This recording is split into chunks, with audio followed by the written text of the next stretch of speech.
सलाम, नमस्ते, आदाब। आप जुड़े हैं पसमादा डेमोक्रेसी से और आज हम अदनान भाई के साथ लाइव कर रहे हैं। उनसे बात करेंगे तेलंगाना में अभी जो चुनाव हुए हैं, हालाँकि 4 स्टेटों में हुए हैं, लेकिन हम सिर्फ़ तेलंगाना के वक़्त के स्टेट की बात करेंगे क्योंकि अदनान भाई वहीं से आते हैं और हम ओवैसी के प्रभाव पे बात करेंगे। उन्होंने 9 सीटों पे चुनाव लड़ा था जिसमें 7 सीटें वो जीत गए, जिसको वो एक बड़े उपलब्धि के रूप में पेश कर रहे हैं। तो हम समझने की कोशिश करेंगे कि ओवैसी साहब की पार्टी का क्या प्रभाव है और आगे 2024 में उनकी क्या संभावना बन रही है? अब मुस्लिमों का रुझान किस तरीके से वहाँ पे बदला है या ओवैसी की ओर है या कांग्रेस की ओर बदल गया है? जी, अनम भाई आपका स्वागत है। है कि कैसे देखते हैं इस चुनाव को आप? अस्सलाम वालेकुम। सबसे पहले तो मैं आपका शुक्रिया अदा करूंगा कि आपके इस चैनल पर मुझको आपने इनवाइट किया, क्योंकि जी, इस चैनल पर सारे इंडिया से सब पसमानदा एक्टिविस्ट को आप बुलाते हैं और आपके जो जी, जी। फॉलोअर्स भी हैं ऑल ओवर इंडिया से हैं, और जितने भी इंडिया के जो इंसिडेंट्स होते हैं उसको एक पसमानदे नजरिए से जो आप लोग बताते हैं, तो आपके फॉलोअर्स का भी शुक्रिया अदा करता हूँ कि मुझको यहाँ पर आपके सामने बात करने का मौका मिला। देखिए, जी, तेलंगाना इलेक्शंस की अगर बात की जाए और उसमें अवैसी जी का क्या नतीजा रहा और कैसे यहाँ की हुकूमत चेंज हुई और उसमें पसमानदा मुसलमानों का कितना रोल रहा, और हम जो यहाँ पे पसमानदा मुसलमानों की जो मूवमेंट चला रहे हैं, हमारा इसमें क्या रोल रहा। तो इसको हम जो है सो इलेक्शन से एक 6 महीने पहले की अगर बात करें, तो 6 महीने पहले, क्योंकि प्राइम मिनिस्टर मोदी जी और बीजेपी ने पसमानदाओं के हक में बात करना शुरू किया था, तो उसको नजर में रखते हुए हमने यहाँ के जो स्टेट के जो बड़े सीनियर बीजेपी के लीडर्स हैं, उनसे मुलाकात उनसे मुलाकात की और बताया कि हमारे पास इतने पसमानदा जातियां हैं जो कि 85% मुसलमान हैं और इनके ये मसाइल है। मोदी जी क्योंकि पसमानदाओं के हक में बात कर रहे हैं, तो आप जो है सो हमारी कुछ रहनुमाई करिए। हमने रिप्रेजेंटेशंस भी दिए और बातचीत की, लेकिन यहाँ की जो बीजेपी की स्टेट गवर्नमेंट है, वो लोग फिर इलेक्शन से ऐन पहले हार्डलाइन कम्युनलिज्म पे आ गए और हिंदू मुसलमान करने लगे, बाइनरी पे आ गए, जिसकी वजह से हम बीजेपी का बिल्कुल जो है सो हमने नकार दिया। और फिर हमने जो है सो सारे पॉलिटिकल पार्टीज को अपना रिप्रेजेंटेशन दिया, बताया कि पूरे कुल मुसलमानों में 85% मुसलमान से ज्यादा पसमानदा है और इनके इतने जातियां हैं और इनके ये मसाइल हैं। आपके इलेक्शन मैनिफेस्टो में आप हमसे वादा कीजिए कि आप हमारे लिए क्या करेंगे, तब जाके हम आपको वोट डालेंगे। बीजेपी हमारी बात नहीं सुनी, दूसरी दीगर पार्टीज हमारी बात नहीं सुनी, बीआरएस भी नहीं सुनी। 6 महीने पहले असदुद्दीन अवैसी साहब शिकागो में एक अपना प्रोग्राम करते हुए बताए कि उत्तर प्रदेश, नॉर्थ इंडिया में पसमानदा मुसलमानों के मसाइल है, सरजमीन दक्कन में ऐसा कुछ भी नहीं है।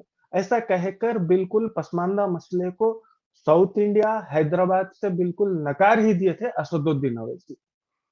और इनकी जो अलायंस पार्टी थी बीआरएस, वो भी जो है सो किसी को सुनने तैयार नहीं थी। कांग्रेस पार्टी की मैं दाद देना चाहूंगा कि हमने कांग्रेस पार्टी को अपना रिप्रेजेंटेशन दिया और फिर कांग्रेस पार्टी ने तेलंगाना की जो कांग्रेस की यूनिट है, उन लोगों ने माइनॉरिटी डिक्लेरेशन अलग से रिलीज किया, जिसमें पहला पॉइंट जो हमने पसमानदा मुस्लिम मुस्लिम एक्शन कमेटी ने जो रिकमेंड किया था, उन्होंने पहला पॉइंट हमारा ही लिया। हमने रिकमेंडेशन दिया था कि अपने मैनिफेस्टो में बोलिए कि मुसलमानों में भी कास्ट सेंसस कराएंगे आप, फिर कास्ट सेंसस कराए बाद उस हिसाब से हमारे लिए, पसमानदा मुसलमानों के लिए पॉलिसीज बनानी चाहिए, स्कीम्स बनानी चाहिए और प्रोग्राम्स बनाने चाहिए। कांग्रेस पार्टी की दाद देनी चाहिए तेलंगाना की कि उन्होंने हमारी बात सुनी और हमने कांग्रेस पार्टी का फिर खुल के समर्थन किया। अब यहाँ पर एक तरफ कांग्रेस पार्टी थी, तो दूसरी तरफ एआईएमआईएम अवैसी जी की और बीआरएस पार्टी थी। कांग्रेस के इस निर्णय से, जो पसमानदा मुसलमानों के हक में था, बीआरएस के जो वर्किंग प्रेसिडेंट है केटीआर, उन्होंने कांग्रेस के ऊपर बहुतान लगाई, इल्जाम लगाया कि कांग्रेस बीजेपी के नक्शे कदम पर चल रही है, मुसलमानों को डिवाइड कर रही है पसमानदा के मसले में। केटीआर केसीआर को पसमानदा का मसला ज्यादा कुछ मालूम ही नहीं। केटीआर केसीआर के अतराफ जो अशराफ लीडर थे और उनकी जो फ्रेंडली पार्टी एआईएमआईएम है, उनके मशवरे पे केटीआर ने सारे पसमानदा मुहिम को बीजेपी का एजेंडा बताते हुए कांग्रेस के ऊपर इल्जाम लगाया। और पिछले 10 साल से तेलंगाना में बीआरएस की सरकार रही, एआईएमआईएम उनके गोद में रही, लेकिन पसमानदा मुसलमान तो छोड़िए, कुल मुसलमानों के लिए ये लोगों ने कुछ काम नहीं किया। और यहाँ के जो मुसलमान हैं और यहाँ के जो खास तौर पे खवातीन हैं, ये लोग बहुत दानिशमंद हैं। ये लोग अवैसी जी के बातों में नहीं आते, केसीआर के बातों में नहीं आते। उन्होंने एनालाइज किया कि आखिर इस हुकूमत ने, पुरानी हुकूमत ने हमें दिया क्या? कुछ भी नहीं। तो बीआरएस एमआईएम के साथ यहाँ पर 150 उलमा ओपनली न्यूज़पेपर्स में अपने नाम की एक लिस्ट बनाते हुए, जिसमें से अक्सरियत अशराफ उलमा की है, लिस्ट बना के उन्होंने खुलेआम बीआरएस और एमआईएम का समर्थन किया। जमीयत उलमा हिंद जो महमूद मदनी की है, नेशनल लेवल पर तो ये लोग कहते हैं कि ये लोग कांग्रेस का साथ देंगे, लेकिन यहाँ के जो अशराफ उलमा है और अपने मफाद के लिए, अपने चोर धंधे छुपाने के लिए ये लोगों ने एमआईएम और बीआरएस का साथ दिया। और यहाँ अच्छा, के जितने भी अदनान भाई, मैं थोड़ा-सा समझना चाह रहा हूँ, क्या ये खुले तौर पे साथ दिया? इसका स्टेटमेंट मैंने खुली पढ़ा नहीं, तौर क्योंकि अच्छा, मैंने इसे फॉलो नहीं किया था, इसलिए मुझे पता नहीं है। खुलेआम मतलब अपने लेटर हेड्स पर अपनी तायद की, बल्कि प्रेस कॉन्फ्रेंसेस की। जमीयत उलमा हिंद की अगर मैं बात करूं, जमात इस्लामी की अगर मैं बात करूं, अच्छा नहीं, जमात इस्लामी का तो बिल्कुल दो डोगला नजरिया था। और जितने भी तंजीमें हैं, यूनाइटेड मुस्लिम फोरम बोलकर एक फोरम है यहाँ पर, जिसकी जो है सो कमान तो अशराफ ने संभाली है।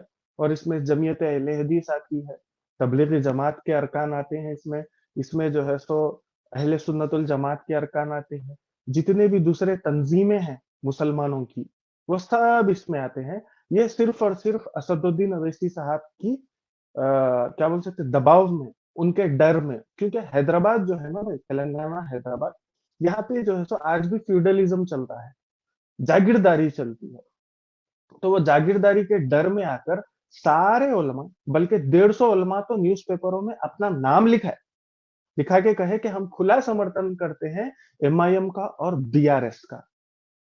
और जितने भी दूसरे जमातें और तंजीमें हैं, खुलकर एमआईएम और बीआरएस का सपोर्ट की। लेकिन पब्लिक चालाक निकली, पब्लिक को समझने आ गया कि ये अपने डर, अपने खौफ और अपने चोर काम छुपाने के लिए कर रहे हैं। और ये पिछले 10 साल में ये हुकूमत ने कुछ नहीं किया। और खुले तौर पर एमआईएम की गुंडागर्दी है, अवैसी साहब का जो है सो क्या बोल सकते हैं आप, ओवर पावरनेस है इसके पीछे।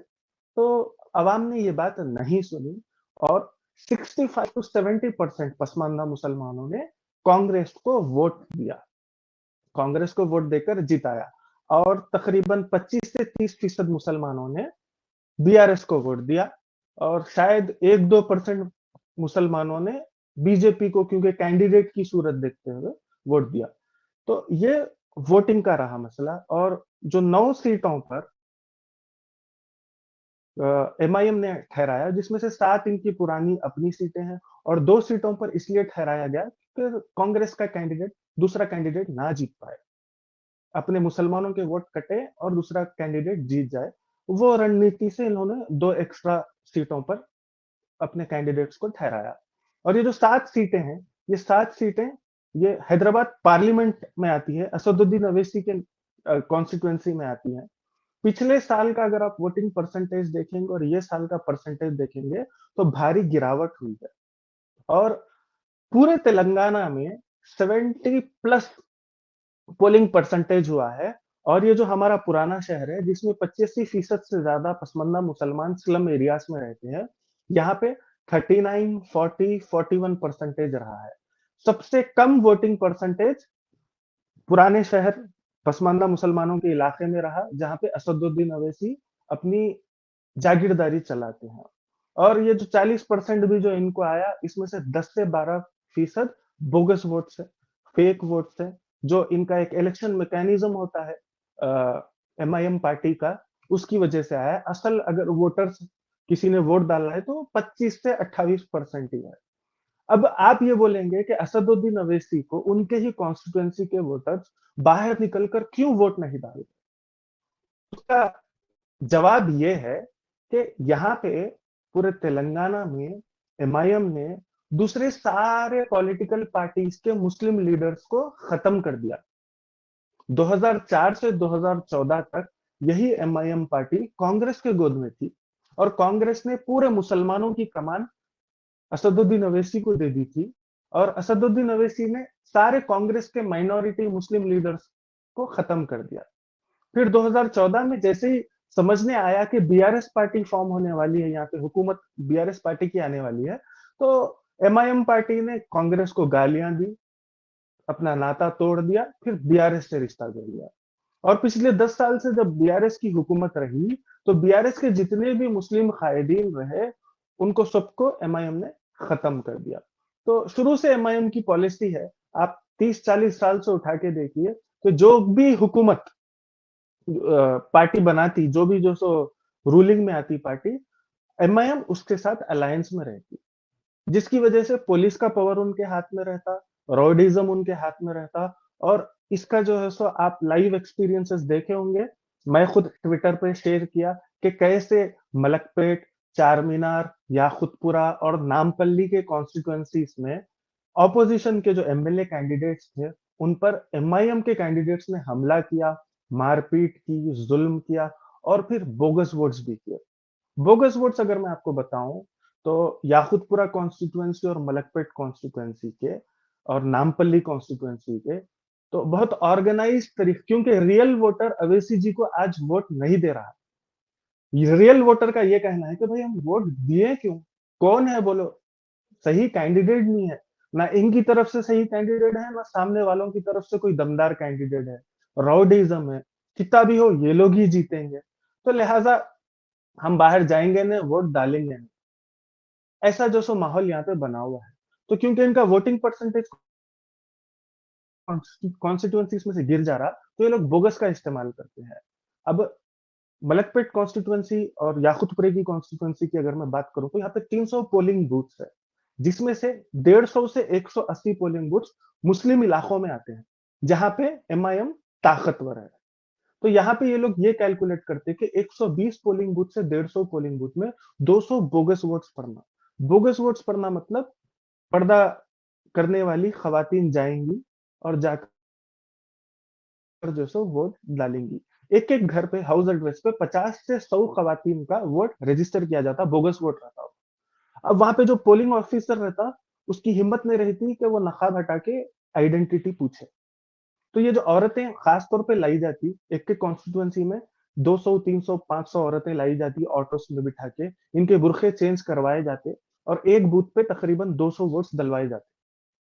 तो ऐसा करके अच्छा तकरीबन अच्छा 15,000 अदनान से भाई, ये 18,000। जो जी। आप बोल रहे हो ये एक बड़ा आरोप है। आज मैं पसमादा डेमोक्रेसी एज ए आरोप। चैनल तो मैं इसकी पुष्टि नहीं करता हूं, लेकिन आप बोल रहे हो, आप वहां जी। ग्राउंड पे हो, आप अपना अनुभव बता रहे हो, आप उसके तरीके इसके से। वीडियोस भी है, ये इलेक्शन अच्छा में इसके वीडियोस भी आए हैं कि ये लोग, हमने हमेशा से इलेक्शन कमीशन को इसके बारे में कंप्लेन की, लेकिन इलेक्शन अच्छा। कमीशन सही तरीके से हम्म, कुछ एक्शन नहीं ले पाया। तो इस हम्म, मर्तबा याकुतपुरे से और नामपल्ली से बोगस वोट्स कराने वाले लोग पकड़े गए, उनके ऊपर एफआईआर भी हुआ, हम्म, उनके ऊपर एफआईआर भी हुआ। तो पूरे वो एफआईआर की पुष्टि करते हुए मैं आपसे ये बात कर रहा हूँ। अच्छा तो अच्छा। लोग यहाँ पे नाराज हैं, लोग यहाँ पे बेजार हैं, कोई अल्टरनेट लीडरशिप नहीं है। कब तक ऐसा होगा समझने नहीं आ रहा, जिसकी वजह से पोलिंग परसेंटेज पुराने शहर ओल्ड सिटी में बिल्कुल गिर गया है। अच्छा और अच्छा। अदनान भाई, अब पूरे तेलंगाना में तेलंगाना तेलंगाना में में जी जी तेलंगाना में बोल। मुसलमानों ने असदुद्दीन अवैसी साहब की बात नहीं सुनी। वो जितने भी उलमा थे, वो जितने भी मुस्लिम तंजीमें थी, उनकी बात नहीं सुनी और अपना फैसला करते हुए कांग्रेस को वोट किया। इससे यही मालूम होता है कि अब तेलंगाना में कोई गुत्तेदारी नहीं चलेगी किसी के भी, मुसलमानों को इतना तो समझ में आ गया कि हम हमारा वोट हमारे हिसाब से करेंगे। कोई देखो, उलमा या फिर हमारी जो दीनी तंजीमें जमाते हैं, इनका काम होता है कि ये लोग हुकूमत जो भी बनाए उनके साथ जो है सो क्या बोल सकते हैं आप, इन्वॉल्व होके लोगों का फला बहबूदी का काम करें। इनका काम ये नहीं होता, कोई भी जमात का ये काम नहीं होता कि वो पहले से ही बोल दें कि हम इनकी तायद करते, हमारा कैंडिडेट ये है, मुसलमानों को इनको जिताना चाहिए। अगर ये लोग ऐसा कम्युनल बात करेंगे, तायद करेंगे, तो फिर बीजेपी भी वही करेगी। आरएसएस से जुड़ी जितने भी तंजीमें हैं, ठीक है, हिंदुओं से जुड़ी जितनी भी तंजीमें हैं, अगर वो भी यही रवैया अपनाए और कहे कि हम हिंदू हैं, हम इनको ही सपोर्ट करेंगे, तो आप बोलिए फिर जमहूरियत का क्या फायदा रहा? तो ये गलती है, ये सारे तंजीमों की, ये उलमा की, कि ये लोग अवैसी जी के प्रभाव में आके, डर में आके ऐसे कदम उठा रहे हैं। इसको डेमोक्रेसी से खतरा है जी, अच्छा। ऐसे काम करना। जी, एक दो सवाल में खत्म करते हैं फिर। ये आप कैसे देखते हो ओवैसी साहब का प्रभाव 2024 के रूप में? एक और एक सवाल और था कि तेलंगाना के मुसलमान जो हैं वो कांग्रेस के करीब आए, तो क्या इसका मतलब हम ये समझे कि वो ओवैसी से दूर हो रहे हैं? जी। बिल्कुल, बिल्कुल, इस मर्तबा तो दूर हो गए हैं, क्योंकि अब कोई रिलीजियस स्पीचेस इनके सुनना या फिर जो है सो आज मुसलमानों को बीजेपी का डर बताने की ज़रूरत नहीं है। आज मुसलमानों को बाबरी मस्जिद की बात दिलाकर जज़्बात में लाने की ज़रूरत नहीं है। आज मुसलमानों को क्या बोलते हैं आप, अलग-अलग तरीके से वरगला कर अपनी सत्ता बरकरार रखना, इसकी ज़रूरत नहीं है। मुसलमानों में आज देखेंगे, पसमानदा मुसलमानों की हालत सबसे बदतर है। हमारे पास एजुकेशन नहीं है, हमारे पास एम्प्लॉयमेंट नहीं है, हमारे पास हेल्थ सर्विसेज़ सबसे बदतर है। तो अब मुसलमान चाह रहा है कि इसके ऊपर फ़ोकस करे, और कांग्रेस ने जो 6 गारंटीज़ के वादे किए, और कांग्रेस फिर मुस्लिम डिक्लेरेशन में अलग से जो वादे की, मुसलमान उससे प्रभावित हुआ। अब यही कांग्रेस आप देखिए, मध्य प्रदेश, राजस्थान और छत्तीसगढ़ में इलेक्शन लड़ी, तो क्या पसमानदा मुसलमानों के लिए कुछ वादा किया कांग्रेस ने? नहीं किया। क्या कुछ डिक्लेरेशन दिया? नहीं किया।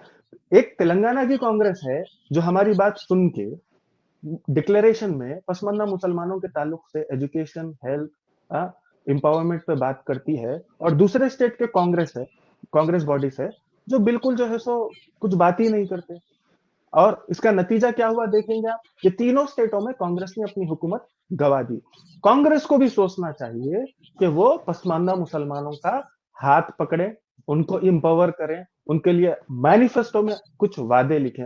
हम कोई BJP, Congress, BRS, Samajwadi party, हम इसके स्पोक्स पर्सन नहीं है।